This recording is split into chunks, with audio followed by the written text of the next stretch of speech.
Nah, sejak itu saya berpikir, lah ini ada peluang bisnis ini, kenapa nggak kita lanjutkan? Dari situlah kami mulai, ya namanya kegiatannya apa ini?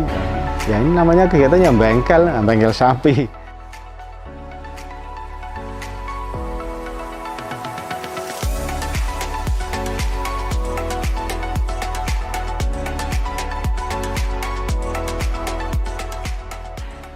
Ya baik, Assalamualaikum warahmatullahi wabarakatuh.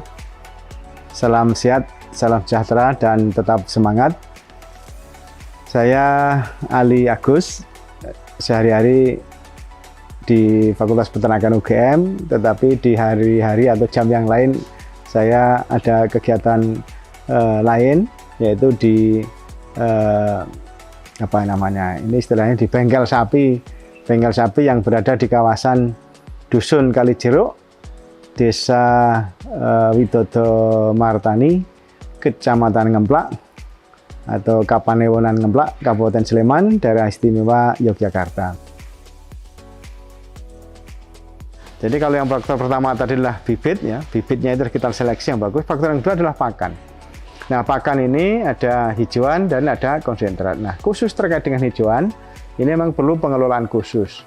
Kenapa? Karena hijauan ini menjadi prasyarat utama karena pakan menjadi faktor dominan. Bahkan 60-70% biaya produksi dari usaha peternakan termasuk di bengkel sapi ini dari pakan. Kalau kita bisa mengelola pakan dengan baik, produktif, biomasa produksinya juga bagus, manajemen dan tata kelolanya pun baik, maka itu sudah menjadi salah satu faktor yang menunjang keberhasilan.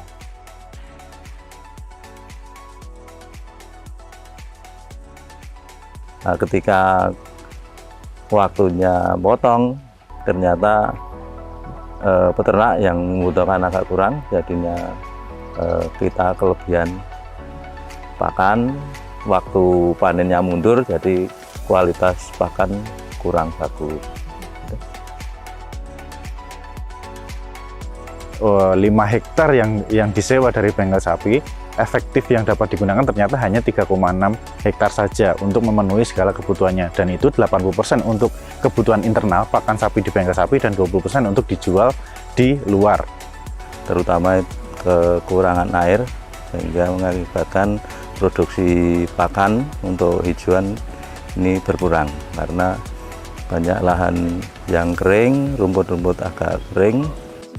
Ketahui bahwa terdapat 2 permasalahan yang ada pada proses bisnis rumput gama umami di bengkel sapi Kalijeruk. Yang pertama adalah produksi rumput yang belum sustain, dan yang kedua adalah produksi rumput yang sangat bergantung pada alam. Nah, dari permasalahan tersebut kemudian kami rekomendasikan sebuah SOP atau Standard Operational Procedure yang mencakup pemanenan pada saat musim kemarau maupun musim hujan, yang masing-masing mempunyai karakteristik yang berbeda. Dari kebutuhan produksi yang ada, maka akan dibuat rencana scheduling pemanenan rumput dengan mempertimbangkan lahan pemanenan rumput gama umami, di mana luasan lahan yang dibutuhkan sekitar 3,6 hektar. Dalam pembuatan schedule tersebut menggunakan aplikasi Microsoft Project, guna mempermudah pihak perusahaan dalam melihat critical path pekerjaan pemanenan, sehingga tidak terjadi keterlambatan dalam pengadaan rumput gama umami. Dalam proses mapping rumput gama umami, salah satu hal yang perlu diperhatikan adalah kondisi lahan, yaitu untuk meningkatkan produktivitas dari rumput gama umami tersebut, kemudian jarak hauling dari lahan ke bengkel peternakan sapi, kemudian yang berikutnya itu adalah pupuk, sehingga dari ketiga hal itu tentunya dapat meningkatkan produktivitas dari atau kualitas dari rumput gama umami tersebut. Di sini mahasiswa FM di sini sedang melatih penelitian tentang rumput, dan sejauh itu hasilnya sudah bagus dan sudah baik, seperti itu. Sudah berjalan dengan bagus dalam menanggapi permasalahan, kemudian dalam berjalannya immersion, dalam pendataan, dalam secara lapangan pun sudah oke. Kemudian untuk output yang diberikan seperti SOP, scheduling, mapping, dan forecasting sudah cukup bagus juga.